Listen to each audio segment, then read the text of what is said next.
हरिओम आत्मीय भक्तजनों, सप्रेम जय श्री हरि। आज का प्रसंग हम पौराणिक साहित्य से लेके चलते हैं। आधुनिक ज़माना में तो आप देख ही रहे हैं, जो विकलांग होते हैं, दिव्यांग होते हैं, उन्हें लोग उपेक्षित दृष्टिकोण से देखते हैं। कहने का उनका जो नाम होता है उसे न लेकर उन विकृत अंगों के नाम से जो उन्हें दैविक दंड के रूप में मिला है उसके नाम से पुकारते हैं। जैसे कोई आँख से अंधा है तो उसका नाम कितनों ही नयन सुख क्यों न हो, लेकिन लोग अंधरा कहते हैं। पैर से अगर कोई विकलांग है तो उसे लंगड़ा कहते हैं। कान से कोई विकलांग है तो उसे बहरा कहते हैं। इस ढंग से जो भी विकृत अंग है उसी अंग के लेकर जब इससे कानूनन अपराध है ऐसा कहने पर उन्हें कई वर्षों की सजा मिल सकती है कानून के अनुसार, फिर भी लोग वैसा ही कहते हैं। आज मैंने हिंदू धर्म की साहित्य से दो ऐसे उदाहरण लिए हैं जिन्हें देव समाज में विकलांग की कितना सर्वोच्च स्थान मिला है, उसकी बताने के लिए मेरी जिज्ञासा हुई कि दिव्यांग बंधुओं में शायद उन्हें जानकारी हो या न हो, तो मैं बतला दूं कि भगवान सूर्य का जो रथ चलाते हैं, जिनका नाम अरुण है, जो भगवान सूर्य के सारथी हैं, वो पैर से लंगड़े हैं, यानी पैर से चल नहीं पाते हैं। फिर भी भगवान सूर्य के रथ कितनी युगों से वो खींचते आए हैं, एक दिन भी नागा नहीं किए हैं। समय पर भगवान सूर्य को ले चलना, समय पर ले आना, ये उनका काम रहा। ऐसा सारथी सूर्य लोक में भगवान ने अपना सारथी बनाया तो अरुण को। उस अरुण के नाम पर ही सूर्योदय काल को अरुण बेला कहते हैं, अरुणिमा कहते हैं कि उस वक्त सूर्य लाल लाल रंग के होते हैं। तो भगवान सूर्य को ढोने वाले अगर एक दिन आपका साथी ना आए, जैसे कभी काल मैं देखता हूँ ड्राइवर की असुविधा जब होती है तो मंदिर जाने में देर होती है, ड्राइवर खोजने में फ़ोन करता हूँ। इस तरह से समाज में ड्राइवर के लिए कभी कभी जिनके पास अपनी वाहन है, समय पर ड्राइवर नहीं आ पाता है तो उन्हें ड्राइवर के चलते क्या परेशानी होते हैं वो वाहन रखने वाले जानते हैं। जिन्हें भाड़े की वाहन है वो भी अगर अपनी गंतव्य पर जाना होता है, गाड़ी नहीं मिलती है तो उन्हें भी ये पता होता है। तो हर तरह से एक कुशल ड्राइवर का होना बहुत ज़रूरी है और समय की पाबंदी जरूरी है। कभी कभी कोई ड्राइवर आपको एक व्यक्ति के किराए के कारण गाड़ी नहीं ले जा सकता है क्योंकि उसे उचित पारिश्रमिक नहीं मिलता है, फिर भी आपको असुविधा होती है। ये पूरे विश्व को ढोने वाले ड्राइवर जो हैं महाराज भगवान अरुण देवता, उनकी क्या किराया मिलती है भगवान सूर्य से मालूम नहीं, क्या वेतन मिलता है तो सूर्य भगवान जाने। लेकिन मुझे प्रसन्नता इस बात की है, भगवान सूर्य ने अपने ड्राइवर को दिव्यांग रखा और पूरे विश्व को प्रकाश देने वाले भगवान सूर्य का रथ कभी रुका नहीं। ड्राइवर ने कभी देरी नहीं की। उस ड्राइवर को उस जमाने में सारथी कहा जाता। आज के जो मोटो चालित वाहन हैं उसको ड्राइवर हम कहते हैं, घोड़े चालक वाले को तांगे वाले कहते हैं।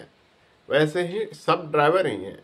रथ ढोने वाले को सारथी कहते हैं। भगवान श्री कृष्ण भी अपने प्रिय सखा अर्जुन के सारथी बने थे, यानी अर्जुन के ड्राइवर बने थे। उनकी भक्त वत्सलता थी। ड्राइवर के ऊपर ही उस वाहन के मालिक का भार होता है। ड्राइवर जिधर ले चले उधर उड़ जाता है। कहते हैं कि ड्राइवर कुशल होना बहुत जरूरी है। जीवन रूपी नैया खेने वाले ड्राइवर तो श्री हरि भगवान विष्णु ही हैं जो जीवन को पार लगाते हैं। तो एक तरह से नारायण हर किसी के ड्राइवर हैं, उनके ड्राइव करने पर हम चलते हैं। तो आज मैं दिव्यांगों के लिए ये वीडियो बना रहा हूँ। पूरे दिव्यांगजन कभी अपने आप को ऐसा फील न करे कि हमें ये उचित या अनुचित दंड मिला है ईश्वर की ओर से।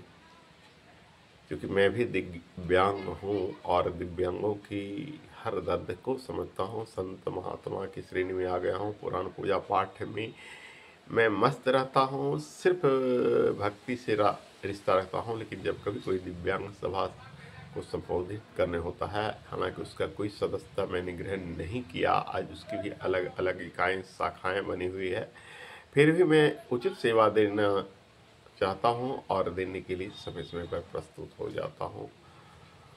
लेकिन मेरे मन में हमेशा उनके उत्थान की बात आई है और संबोधन से कहता हूँ, न रहो न निराश करो मन को।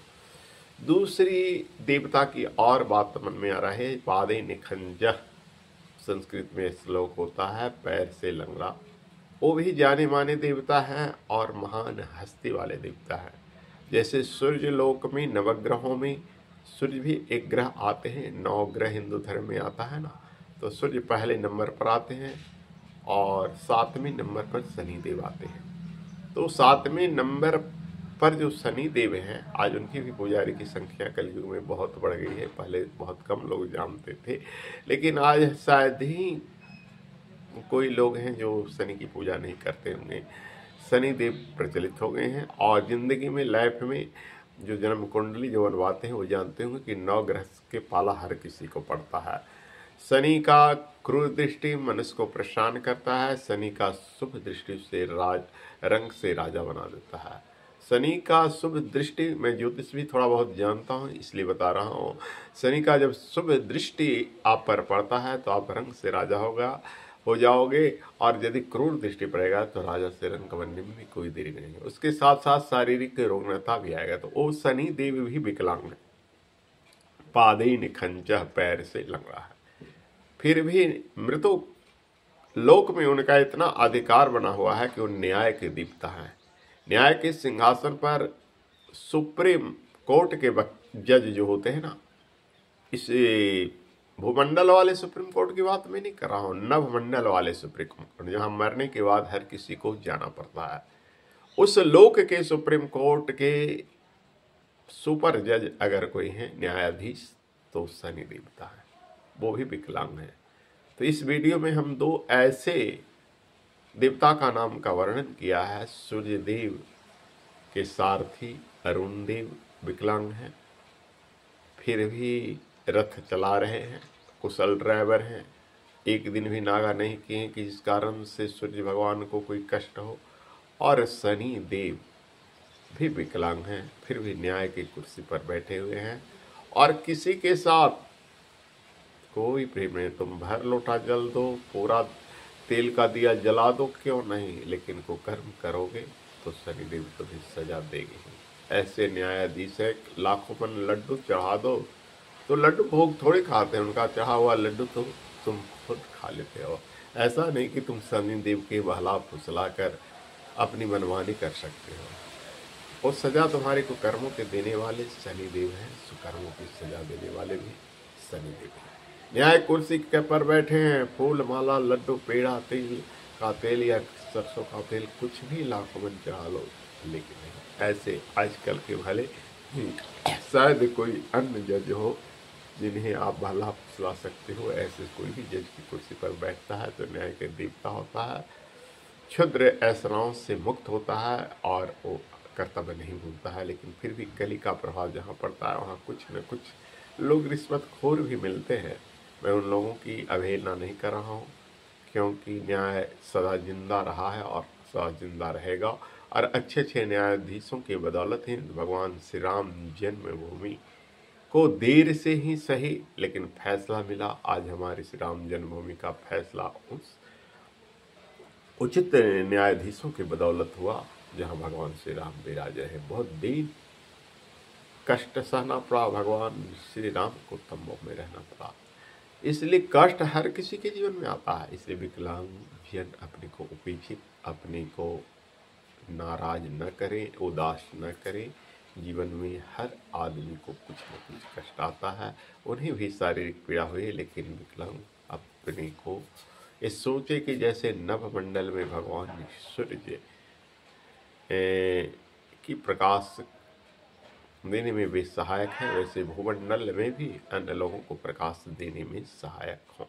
दिव्यांगजन अपने को किसी से कम न जाने, यही टाइटल में आज के वीडियो को रखता हूँ और आशा करता हूँ कि जो भी दिव्यांग भाई बहन होंगे इसे अधिक से अधिक शेयर करेंगी, ताकि मेरा संदेश सब दिव्यांग, अगर वो हिंदू ना भी हो, मुस्लिम हो, ईसाई हो, यहाँ हिंदू देवताओं का जिक्र किया है, तो देवता कहने का मतलब नहीं तेरी सिर्फ हिंदू समाज से ही है। मैं हिंदू हूँ लेकिन हर विकलांगों का कल्याण चाहता हूँ। देवता कहने का मतलब देवता वही होता है, देवता की परिभाषा जो किसी को दे सके।